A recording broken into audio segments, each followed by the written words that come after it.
Heart Mapping Reading Method. YONDA BUN DAKE Me and TSUKU Mind Map DOKUSHO JUTSU. Author, TOSHIYUKI OIWA. Translator, Huang Yu-ning. Sharing reading insights without prior knowledge. The shape of mind maps is extremely similar to brain nerve cells. Everything in the world has its own principles, and learning the principles of all things can help us grow. Therefore, learning mind maps is, in a sense, learning how the brain's nerve cells understand and remember. A mind map is like a tree, growing outward from the center, using different colors for different branches. Although it's a bit more troublesome, many mind maps are simple and useful, using only a single color, without needing to draw the trunk or curves, just straight lines. Often this can lead to good ideas.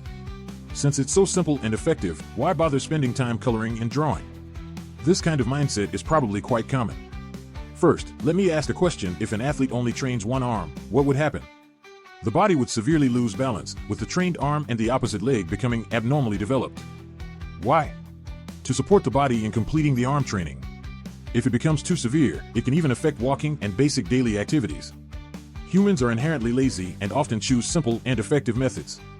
Moreover, the brain cannot be seen, but when the brain only trains one side, the consequences are similar to the arm, or even worse, because the brain is more precise and fragile.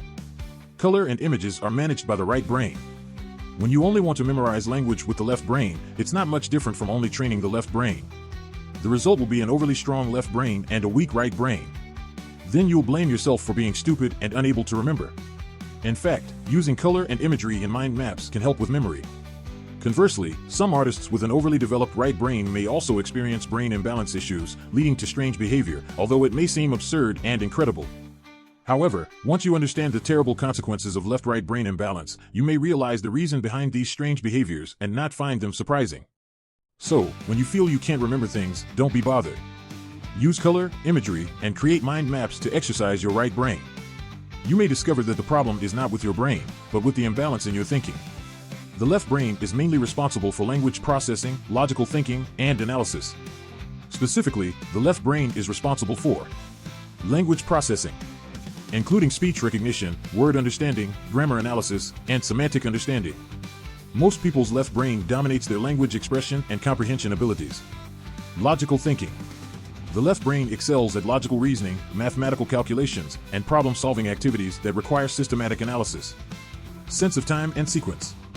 The left brain governs people's perception of time and the processing of sequence. Verbal expression. The left brain dominates most people's verbal expression abilities, including writing and speaking. A reminder to artists. If you feel that speaking is a waste of time and you want to use the time to find inspiration as much as possible, in fact, by using the left brain more, speaking more, and interacting between the left and right brains, you may actually more easily have flashes of inspiration. Since artists tend to have a stronger right brain, use fewer mind maps and maintain a balanced use and training of the left and right brain. This is the best way to use mind maps.